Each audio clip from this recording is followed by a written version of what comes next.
Death is often a taboo subject in Western society, but it needs to be understood. We are surrounded by aspects of death in our daily life, and it is essential to understand how to grieve and understand the aspects of death. I spoke with Professor Lahey, a religion philosopher at the University of Nebraska-Lincoln.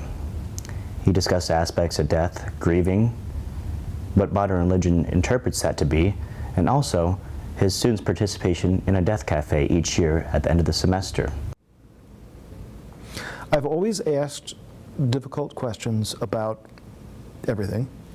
And when I was in high school and elementary school and middle school, I was told, no, you must not ask these questions.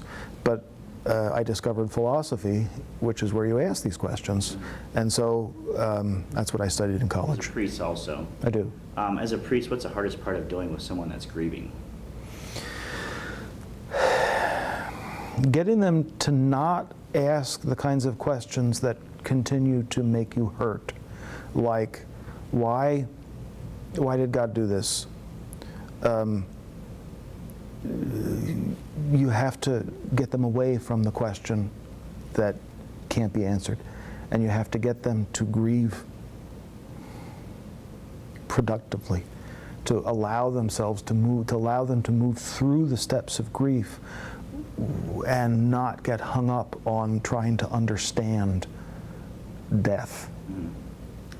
It seems like in our society there's a lot of people that are uncomfortable with talking about death, but it seems like in other societies throughout the world that it's more prevalent.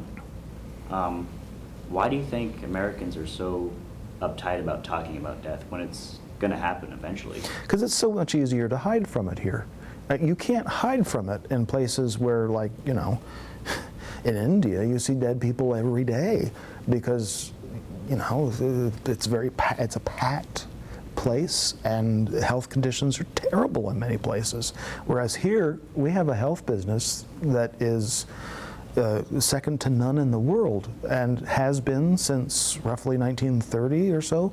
And so we have industrialized and made health into a business, and the failure of that business is death.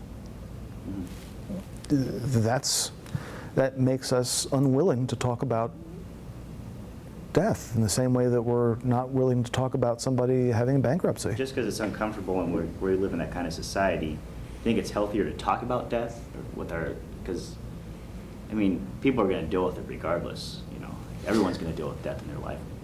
Is it more helpful to talk about it and prepare yourself for it, or just to put it on the back burner?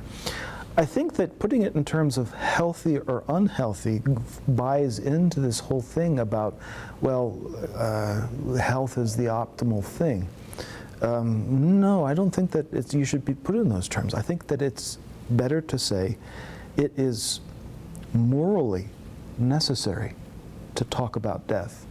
Otherwise, people will fear something that they shouldn't fear. He told me about the Death Cafe, which he's had students participate in since last year. When did you start doing a Death Cafe?